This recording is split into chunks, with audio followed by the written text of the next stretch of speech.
Jared Polin, FroKnowsPhoto.com, and it's time for an AdoramaPIX Rapid Fire Critique, and this is where you submit your best 10 images or 10 images in a story that you would like a critique for, and I give you my straight-up, honest opinion on what I think about them and how you could either make the shots better or just tweak them a little bit. But before we get started, I want to remind you that the new FroKnowsPhoto store is open, so check it out at store.FroKnowsPhoto.com for all of the latest specials and goodies. So here we go. Let's get into this. We've got these photos from Reader Merkin.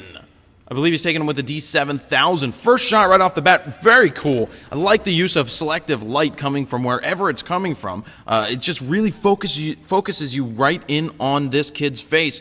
And I have to say that the contrast is pretty cool. I love that the light falls off right here so you see both eyes, and it looks really good. So really like that shot. Works very well with the negative, the loss of all this color data, or just it's just dark. It's gone, but it draws you right into the center. Nice job. This is cool too.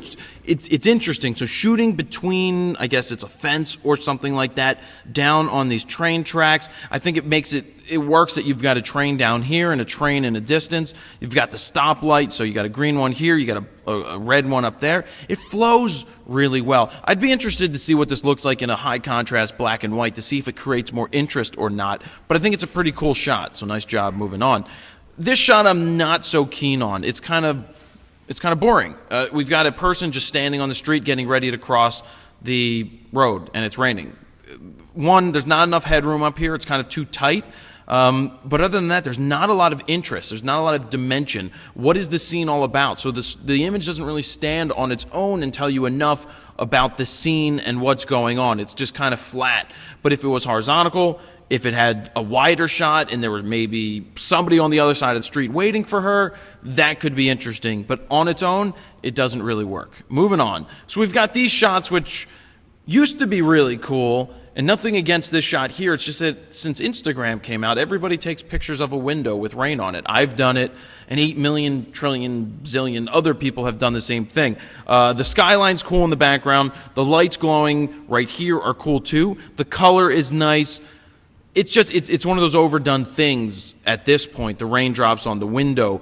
But in terms of this shot, it works well. It definitely looks good. The contrast is nice. The color is nice.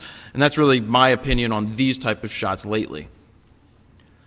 I like this. There's some motion to it. You've got the raining going on. You're in a taxi cab. I love the fact that you don't know where you're going. The fact that there's streaks on the window from the windshield wipers. The fact that you've got the little bit of rain here and the glowing of the lights in the background. This creates some interest because unlike the girl standing on the street corner, it's like, what is going on here? Where are we going? What is in the distance?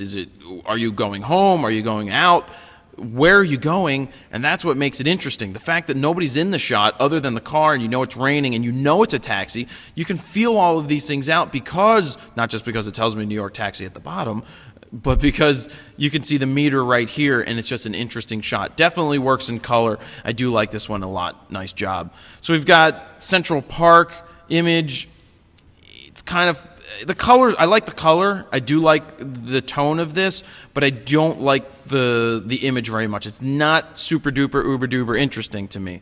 I don't know what would make it stronger. I just think with all the trees in the way, it's kind of not really as interesting as I would want it to be, because you really can't tell. You could tell you're in the park, but you can't tell much else from it. Maybe a tighter shot of the trees with the glowing sky, or maybe the buildings in the background, just something a little different. But I do like the color. I like the processing of it. I just don't find the image to be extremely enticing based off of the composition.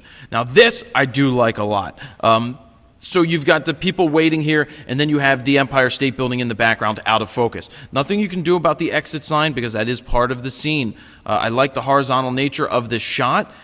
One thing I did notice is there's a lot of headroom. There's a lot of dead space up here. If it was brought down, you wouldn't have cut off the people's feet, and it would be a stronger shot. And I think this one would work really well in black and white. It would give it a more nostalgic old-time feel, and I think this one would be much better that way. Love to see that in a high contrast black and white. But other than that, just a little composition change, going black and white, I think this would be a winning shot. This is definitely a winning shot. I do like this because you've got the puddle, you've got the reflection, and it's not the perfect reflection. The puddle has some motion to it, which creates a lot of interest in the image because the buildings are rippling in the background, and I'm looking upside down. What is that?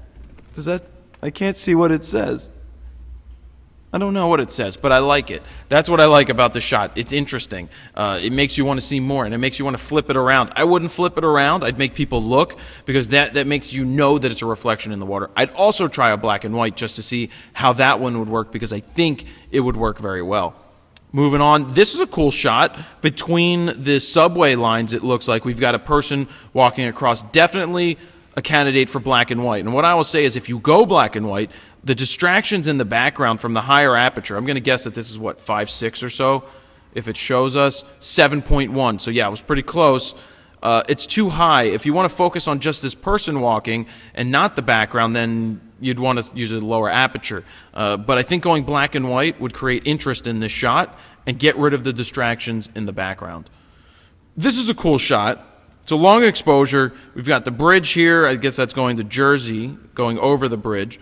Some things to consider in the future, maybe changing the composition so that you don't have the trash cans in the background. I don't mind the people going out of focus from walking. I do like the way that the bridge is glowing and the lights are glowing in the background, so that's very nice. I would just watch this type of thing, maybe go further to the left and fill the frame more with the bridge at a higher angle and less so you don't have these trash cans, because I think the trash cans hurt it just a little bit. But other than that, I do like the processing and all of that. So we've got a Hasidic reading on the subway, definite black and white. Composition-wise, throw him off to the left-hand side of the frame more because he's too centered, and I think it takes away from the shot that he's too centered. I would pull back slightly, throw him off to the left, and that's going to create a better rule of thirds, and the black and white is also going to make it a stronger feeling image.